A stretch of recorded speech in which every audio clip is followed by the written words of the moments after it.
mi nombre es María Eugenia Noguera, soy profesora de la Universidad de los Andes, soy ginecobstetra, egresada también de la Universidad de los Andes y actualmente me desempeño como coordinadora de los estudios de posgrado de la Universidad de los Andes.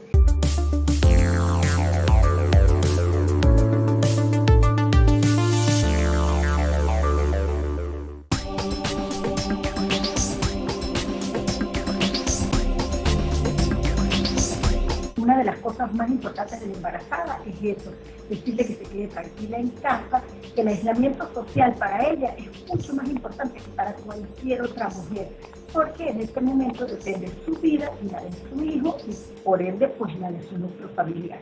Entonces no debe asistir al hospital a menos que lo amerite. Es importante que ella esté en contacto con su médico o con su equipo de salud. Y es lo que estamos tratando de hacer, que se haga a través de llamadas telefónicas, orientaciones a la paciente para que ella nos diga su duda y nosotros poderle aclarar. Puedes quedarte en la casa, seguir en tu casa o si debes acudir a un servicio de emergencia.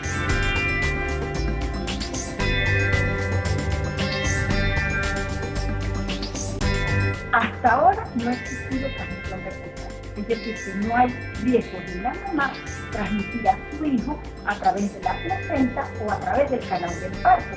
De hecho, se han tomado muestras de secreción vaginal a las embarazadas y a las mujeres no embarazadas y no se ha aislado el agente biológico del COVID-19. Sin embargo, la madre puede contaminar a su hijo ya una vez que él ha nacido por contacto con sus manos contaminadas, por respirarle cerca del niño y ella está positiva.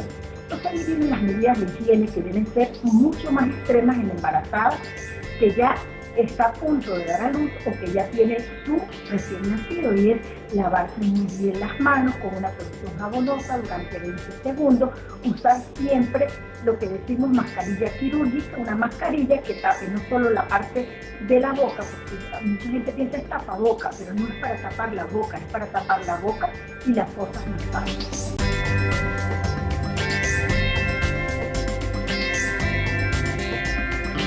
Ahora no se ha logrado aislar el virus de la leche materna. Hay dos condiciones en el mundo que hacen que la lactancia materna se prohíba. Uno de ellos es una infección que es devastadora, que es el VIH. La tenemos muy cerca de nosotros. Es una enfermedad que se transmite a través de la leche materna y también tenemos la ébola, ¿verdad? En el caso del COVID-19, hasta ahora no se ha encontrado que se elimine por la leche, de manera que la mujer puede seguir su lactancia con las medidas epidemiológicas y de higiene que ya hablamos, el lavado de manos y el uso de mascarilla quirúrgica.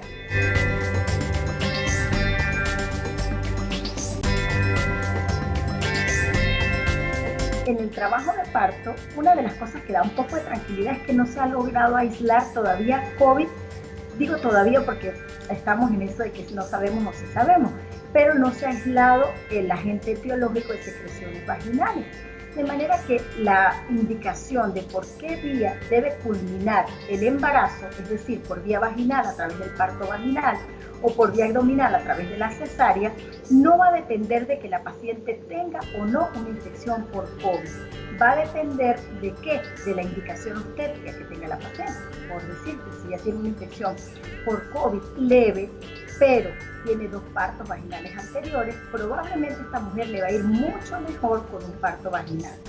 ¿Qué es lo que sí se dice? Que si se va a atender un parto y se va a usar analgesia en ese trabajo de parto, pues que se use una buena analgesia obstétrica por si en algún momento hay una complicación como un sufrimiento fetal, que la paciente pueda ser fácilmente pasada de un parto vaginal a una cesárea sin necesidad de hacer una intervención que sería la anestesia general, que ahí sí viene en la parte de anestesia del acto quirúrgico el riesgo que correría ella como paciente, pero también el que debe hacer el procedimiento de anestesia general, porque en el procedimiento de anestesia general pues sí hay que intubar a la paciente, si se agrede las vías respiratorias y pues existe mayor riesgo de contaminación del equipo de salud.